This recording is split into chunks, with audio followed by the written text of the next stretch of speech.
горе, видя ли ги? Какви са? Ти беше близо, обясни ми какво стана. Видя ли ги? Педерастите мръси, какво направиха? Скиба ли ги? Курвишките не долаха и да взема знамено курвинската. Примъкват се трак, знамето и бъс. Какво е това, бе? Чай, кой ви стана? Спокойно, кой ви стана? Защото доколкото разбира стъкна, доколкото виждам стъкнаше бира, в този момент удри оператора. Точно така, плъзна се на сантиметри от обектива на нашата камера и удари нашия оператор Тони по рамото. Ето и то стъклен, не е пластмасова бутилка. Ето за какво става дума.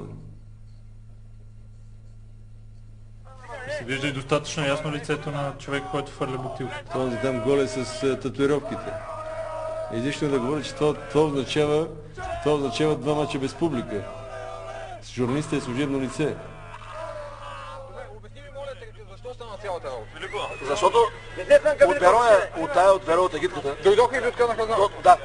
И цялата работа става за това, защото охраната, която е частната охрана, плюс полицията, която трябваше да охраня нас. Ами трябваше да отцепят отдолу района, за да не минават нагоре да вземат...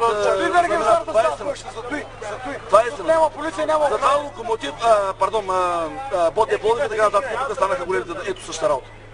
Може да стане и по-страшно. Разбира се. Така, има ли бити хора от вас? Има ли ударени по време? Няма никой от нас бит. Абсолютно никой. Ало, някой да има бит от нас? Черноморец! Колко